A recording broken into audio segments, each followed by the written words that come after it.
Olá, galerinha, tudo bem com vocês? Bem-vindo ao canal Meu Quadrado. E aqui você encontra conteúdo de história dos últimos anos do ensino fundamental e também do ensino médio, certo? E hoje nós estamos aqui para uma aula sobre o oitavo ano, quarto bimestre, preparando você para as provas finais aqui desse final de ano, certo? Então hoje nós vamos abordar um resumão do que a gente estuda no quarto bimestre do oitavo ano do ensino fundamental, ok?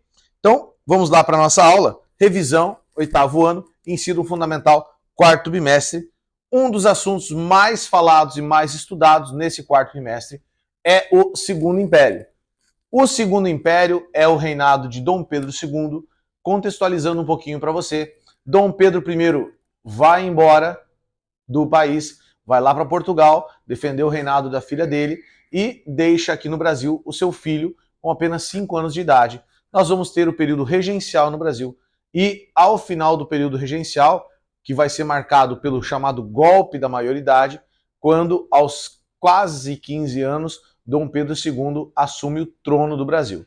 E Dom Pedro II vai reinar por 50 anos no Brasil, certo? O reinado de Dom Pedro II é marcado por uma monarquia parlamentarista, que vai ficar conhecida como parlamentarismo às avessas. Por que isso? Pela frase, o rei reina, governa e administra. Quando, na verdade, o que se espera de uma monarquia parlamentarista é que o rei reine, mas não governe, já que existe um primeiro-ministro que vai formar o governo em coalizão ali com o Congresso e assim irá governar. Mas não é o que acontece durante o segundo reinado, já que o nosso imperador Dom Pedro II, ele goza do direito de poder moderador. Ele é o quarto poder do nosso império. Nós tínhamos legislativo, judiciário, executivo e o imperador era também o poder moderador. Claro que como poder moderador, ele exercia um grande poder sobre o império, porque ele nomeava o primeiro-ministro, nomeava o chamado presidente do Conselho de Ministros. Então ele poderia demitir ou e nomear um novo ministro, um novo presidente do Conselho de Ministros, toda vez que ele quisesse. Então ele, na verdade, de fato, acabava sendo poder moderador e executivo ao mesmo tempo. E isso deixava alguns muito descontentes durante o segundo reinado. Um outro ponto que vai marcar o segundo reinado vai ser que os setores hegemônicos do Brasil, ou seja, cafeicultores do Vale do Paraíba e do sul de Minas, eles equilibraram as suas divergências internas e mantiveram o controle do Estado durante todo o segundo reinado.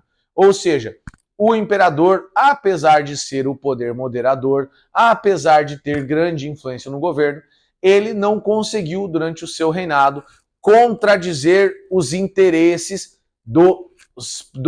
desse poder hegemônico, ou seja, dos grandes cafeicultores, os grandes fazendeiros do café.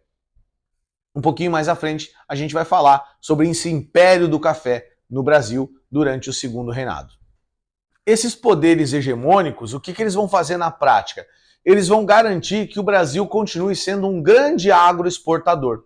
Ou seja, o Brasil deixou de ser a grande fazenda portuguesa, mas não deixou de ser uma grande fazenda. Então, eles meio que controlam a economia brasileira para que o Brasil não consiga evoluir a sua indústria, ou seja, eles continuam tendo mão de obra farta no Brasil, eles continuam tendo a economia brasileira girando ao redor do café e dos interesses deles, ok? Vamos um pouquinho adiante então e vamos falar de um outro fato que marcou o segundo reinado, o reinado de Dom Pedro II, que foi a Guerra do Paraguai. A Guerra do Paraguai é aquele conflito entre o Brasil, a Argentina, o Uruguai e o Paraguai, já que o presidente paraguaio, o ditador Solano Lopes, resolve invadir o Brasil e sequestrar o governador do estado do Mato Grosso e resolve pedir licença para a Argentina para passar por dentro do território argentino para invadir também o estado do Rio Grande do Sul, na época a província do Rio Grande do Sul e a província do Mato Grosso, ok? Acontece que o presidente argentino da época não permite que o Solano Lopes faça isso e o Solano Lopes acaba declarando guerra contra a Argentina. Então nós vamos ter uma tríplice aliança entre Brasil, Uruguai e Argentina, declarando guerra contra o Paraguai. Essa guerra vai ser vencida pelo Brasil, porém é uma guerra que se estende durante um bom tempo e isso vai causar muita despesa ao Brasil. O Brasil vai se endividar mais ainda com a Inglaterra, vai aumentar muito a sua dívida externa, apesar de vencer a guerra, certo? A Guerra do Paraguai é uma guerra muito polêmica, tem levantado muitos temas polêmicos nos últimos tempos, apesar de que ficou claro já que, ao contrário do que se pensava e se dizia anteriormente, a Guerra do Paraguai não foi causada pela Inglaterra. A Inglaterra se beneficia da Guerra do Paraguai na medida que o Brasil precisa comprar armamentos da Inglaterra e tal. Mas a Inglaterra não influencia para iniciar a Guerra do Paraguai. A Guerra do Paraguai não tem interesses ingleses defendidos ali, certo? A Guerra do Paraguai foi sim uma disputa por interesses entre Brasil, Argentina, Uruguai contra o Paraguai.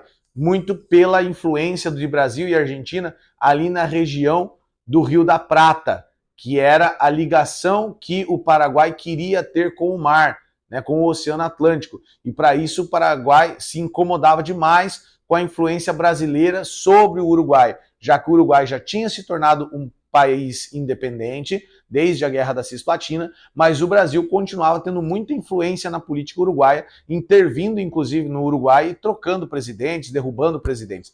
Isso incomodou demais o presidente paraguaio e acabou fazendo com que ele invadisse o Brasil, e aí o Brasil foi obrigado a contra-atacar, e aí começa uma guerra que foi uma guerra terrível, morreram muitos paraguaios, morreram também muitos brasileiros, enfim, a Guerra do Paraguai é bem polêmica. Mas uma das coisas que a gente vai ter como fato marcante da Guerra do Paraguai é que ela foi considerada como um dos principais fatores de consolidação do exército brasileiro. Pois antes dessa guerra, o exército era pouco institucionalizado, organizado com pouca influência política no Império, certo? Então, a Guerra do Paraguai, ela vai fortalecer o nosso exército, sendo um fator determinante, inclusive, para a posterior proclamação da República. Porque até a Guerra do Paraguai, o exército não tinha força para quase nada no Brasil. Ele não era um personagem importante na política brasileira. E quando o exército volta da Guerra do Paraguai vencedor, os militares voltam grandões, como a gente costuma falar, né? Eles voltam cheios de moral, para cima do Brasil, para cima do governo brasileiro, da monarquia brasileira. Outro fato importante para a gente destacar, outro ponto a ser destacado, é que a Guerra do Paraguai promoveu a libertação de escravos que lutaram pelo Brasil, o que fez com que muitos desses escravos, alforriados, tivessem que conviver com seus familiares ainda escravos. Olha só que interessante o que aconteceu. O Brasil dependia de voluntários para lutar lá na Guerra do Paraguai. Uma coisa importante que aconteceu na época é que, ao convocar a população para lutar, o imperador disse: olha, eu vou à frente de batalha junto com os brasileiros. O Congresso brasileiro, na época, os deputados disseram: não, você não vai. O imperador não pode se colocar na frente de batalha, é muito perigoso. E Dom Pedro II, então, diz aos deputados: olha, se vocês não pedirem, se vocês impedirem o imperador de acompanhar o povo brasileiro na batalha, eu renuncio ao meu cargo de imperador, eu renuncio ao trono e vou apenas como mais um voluntário da pátria lutar pelo meu país. E aí, então, os deputados se veem obrigados a permitir que o Dom Pedro II vá até o campo de batalha. E ele vai, certo? O que vai acontecer, então? Para aumentar o número de pessoas, o número de voluntários para a guerra, o que o Dom Pedro II vai fazer? Ele vai emitir uma lei dizendo que os escravos que lutarem pelo Brasil na Guerra do Paraguai serão alforriados, ou seja, serão libertados. E olha essa coisa interessante. Um dono de escravos, ao invés de ele ir para a guerra, ele podia escrever um escravo seu no seu lugar. Então aí ele ficava de boa em casa e mandava um escravo para lutar por ele. Só que olha o que aconteceu. Quando esses escravos voltaram da guerra, muitos morreram na guerra, né? Mas os que voltaram, eles chegaram, opa, agora eu sou livre. Mas aí a família não era. A família continuava escrava. E aí o escravo era livre, mas precisava continuar convivendo com a família, seus familiares que ainda eram escravos. Algo que deve ter causado muita tristeza nos nossos irmãos que eram escravos naquela época, né? Imagine a situação ali, como deve ter sido complicado. Então, uma lei capenga, né? Uma lei que resolvia um problema e criava outros. Uma coisa triste aí da nossa história, certo? Bom, dentro do segundo reinado, a gente teve o chamado Império do Café. Por que Império do Café? Porque a gente já falou que eles tinham a hegemonia. Os grandes cafeicultores acabavam mandando no país, na economia do país. Eles mandaram tanto que o café ele chegou a responder por 60% das exportações brasileiras. A economia dependia do café, era uma dependência muito forte. Então, esses cafeicultores, eles controlavam o Brasil, na verdade. O imperador ficava quase que na mão deles, ele ficava meio na mão deles. No século XIX, o principal ciclo econômico mantido com mão de obra escrava no Brasil era o cultivo do café. Então, o café era a mola propulsora da economia brasileira e também dependia completamente da mão de obra escrava. E isso fez com que a abolição da escravatura no Brasil fosse um processo mais demorado do que nos outros países. Por quê? Porque o Brasil não podia abrir mão do café, não podia abrir mão da economia cafeeira. E isso fazia com que fosse mais difícil para o Império decretar o fim da escravidão. Então, durante muito tempo, muitos anos, os cafeicultores, os fazendeiros do café, mantiveram os seus escravos e exigiram a manutenção dos seus escravos. E aí a gente vai ver daqui a pouquinho, quando a gente falar da queda do Império, como a decisão de assinar a Lei Áurea custou o Império, custou a monarquia, ok? Vamos adiante um pouquinho então? Estamos falando sobre o Império do Café e vamos falar então agora sobre a campanha abolicionista, que durante todo o período do Império, né, e antes mesmo, no período colonial, nós tínhamos as pessoas que eram contra a escravidão. Ex-escravos, homens brancos, pessoas de bem de uma maneira geral, que não gostavam da ideia de que pessoas eram escravizadas. O próprio imperador Dom Pedro II não tinha escravos. Ele era um abolicionista, mas ele estava sendo ali forçado durante o seu governo a manter a escravidão. E olha só, o Brasil foi o último país a abolir a escravidão. Né, dos países desenvolvidos da época, dos países tidos como na América, na Europa, o Brasil foi o último país. A Inglaterra já tinha libertado seus escravos, os Estados Unidos já tinham libertado seus escravos depois da Guerra da Secessão, e o Brasil continuava tendo escravos. Bom, um dos motivos do Brasil continuar tendo escravos é que Dom Pedro II ele opta por fazer uma abolição da escravatura pacífica. Ele não queria que o Brasil acabasse tendo uma guerra civil como os Estados Unidos tiveram, que morreram muitos americanos e escravos afrodescendentes americanos morreram também na Guerra da Secessão. Dom Pedro queria evitar que isso acontecesse no Brasil. Então ele opta por uma abolição que se dá por fases, aos poucos, ok? Então olha só, o abolicionismo se tornava cada vez mais forte, inclusive com a pressão internacional por parte dos ingleses. Os ingleses haviam libertado seus escravos e agora eles estavam pressionando o Brasil também para que o Brasil também libertasse seus escravos, para que o Brasil também abolisse a escravidão. Logicamente que os ingleses tinham interesses financeiros, interesses econômicos nisso. Não era porque eles tinham resolvido virar santos, virar anjinhos e agora estavam dispostos a só fazer o bem. Não, na verdade eles tinham interesses também por trás disso aí. Opa, vamos voltar um pouquinho aqui.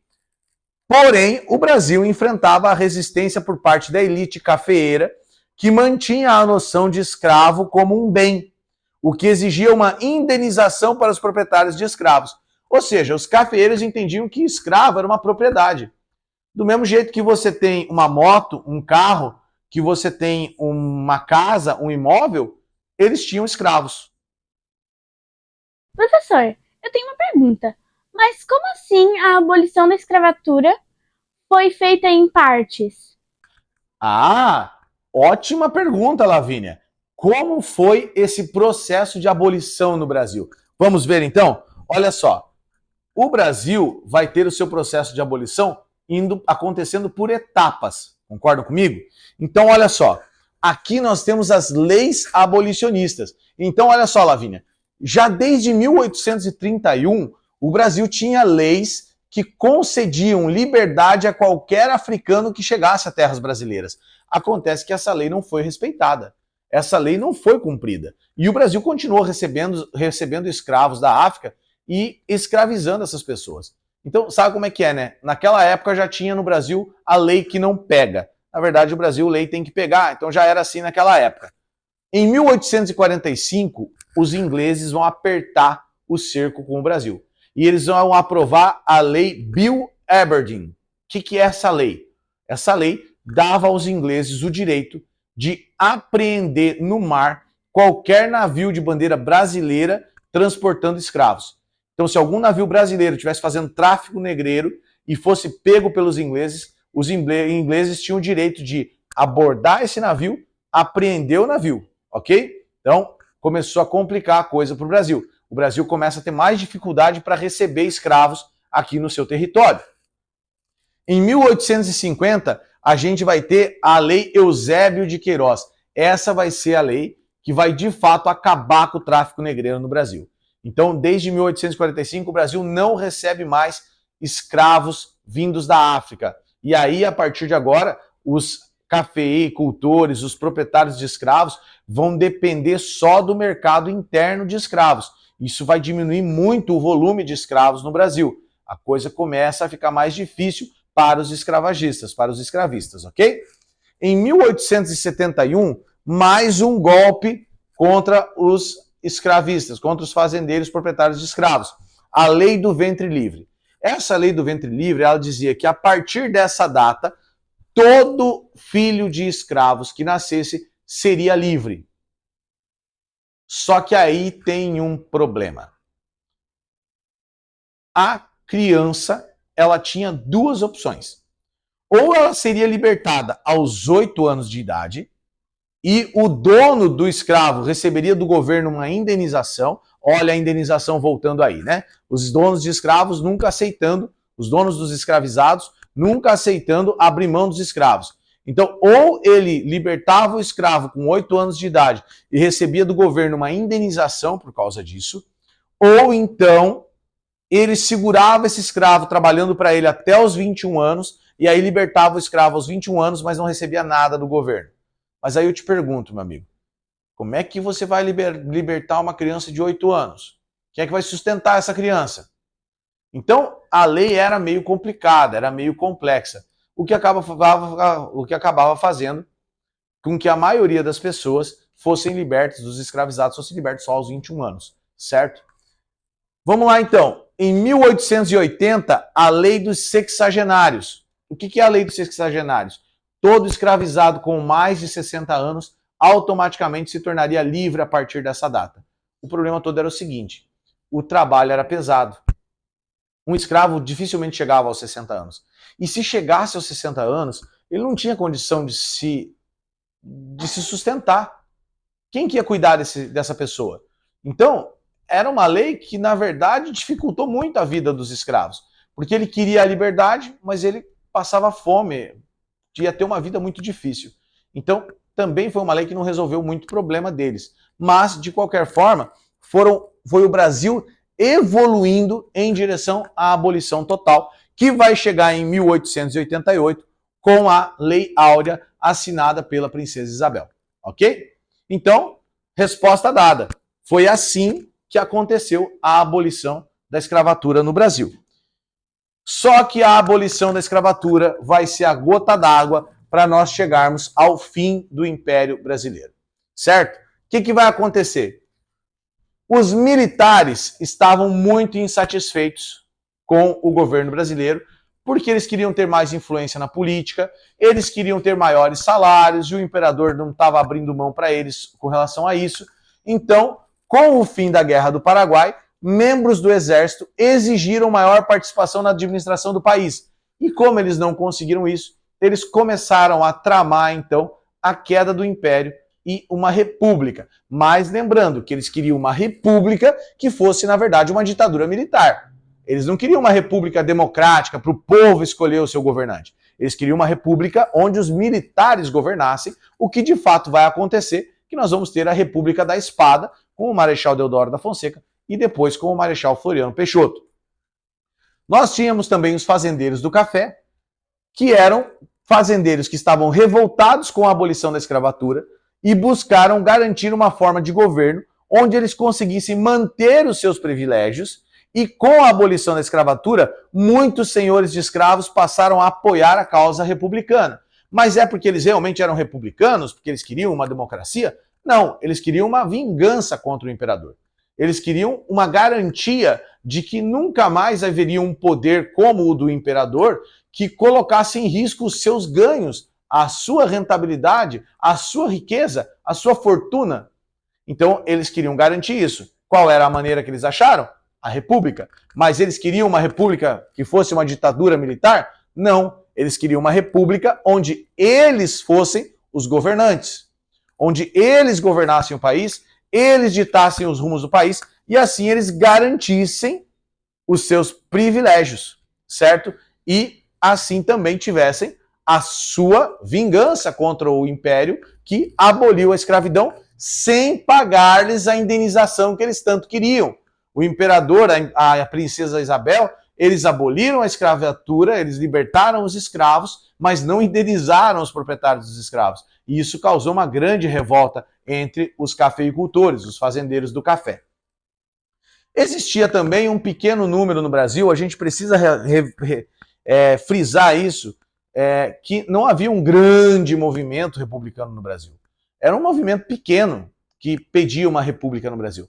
E esses republicanos eram um movimento pequeno que visava estabelecer no Brasil um regime semelhante ao adotado nos Estados Unidos da América.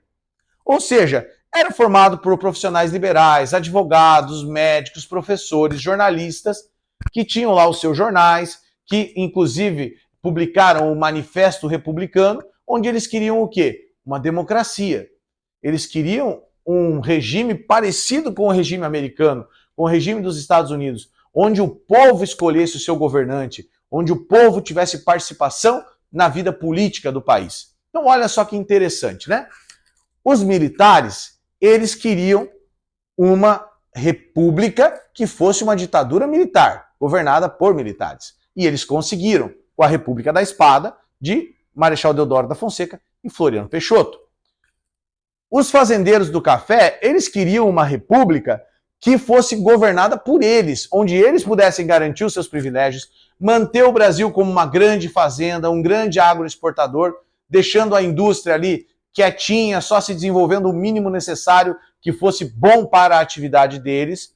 E eles conseguiram. Depois do Marechal Floriano Peixoto, assume a República Oligárquica, a República das Oligarquias, que vai ter a política do café com leite, onde nós vamos ter os fazendeiros de São Paulo e Minas Gerais se revezando na presidência da República. De vez em quando ali um carioca entrava, um gaúcho entrava, mas eles mantiveram os seus privilégios e mantiveram o seu poder sobre a República, até que veio o golpe de Getúlio Vargas, e aí nós tivemos a Era Vargas, e aí vocês estão estudando a história do Brasil.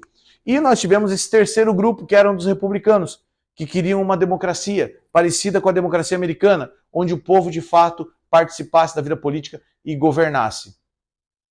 Aí fica a seu critério entender e ver se esse pessoal conseguiu ou não o seu objetivo, se em algum momento esses republicanos conseguiram chegar ao poder. Aí fica o seu julgamento para saber se hoje nós temos de fato uma democracia, se o povo conseguiu chegar de fato ao poder, ou se ainda nós estamos revezando entre a ditadura militar e a república oligárquica, onde os grandes ricos e poderosos continuam dominando o Brasil e governando o Brasil.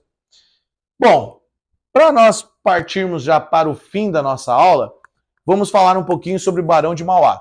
E aí eu recomendo a você que pegue sua apostila e leia sobre o Barão de Mauá. Pegue o seu livro e leia sobre o Barão de Mauá. Esse camarada, cujo nome era Irineu Evangelista de Souza, ele nasceu no Rio Grande do Sul, era gaúcho, em 28 de dezembro de 1813, e ele se torna um grande industrial brasileiro.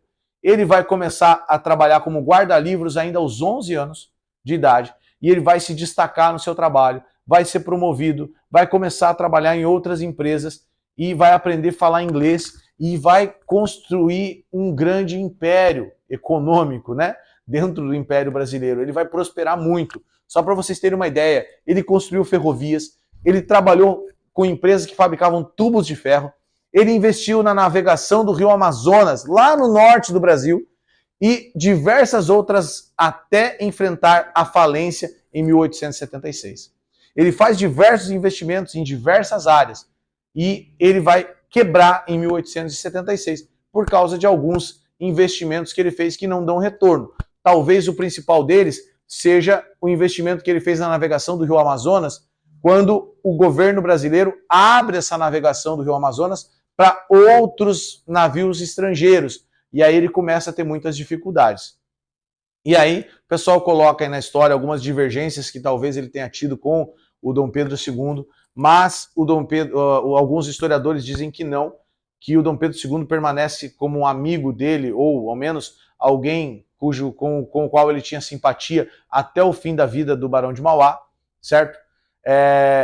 Inclusive colocando a ideia de que não foi o imperador que prejudicou o Barão de Mauá, porque quando o Barão de Mauá vai à falência, ele poderia ter sido socorrido pelo governo brasileiro. Ele solicita um empréstimo ao governo brasileiro e o governo brasileiro poderia ter retribuído ao Barão de Mauá tudo que ele tinha feito pelo país com esse empréstimo. Para vocês terem uma ideia, o Barão de Mauá custeia do próprio bolso o cabo que vai ligar o Brasil até a Europa, fazendo com que o Brasil tenha um telégrafo com comunicação entre Brasil e Europa. E ele faz isso do próprio bolso e dá como presente ao imperador Dom Pedro II. Mas o Congresso, na época, nega ao Barão de Mauá esse empréstimo. E o Barão de Mauá, então, ele vai ser um grande empreendedor na área industrial e bancária no Brasil. Ele vai ser um empreendedor na área industrial e bancária no Brasil.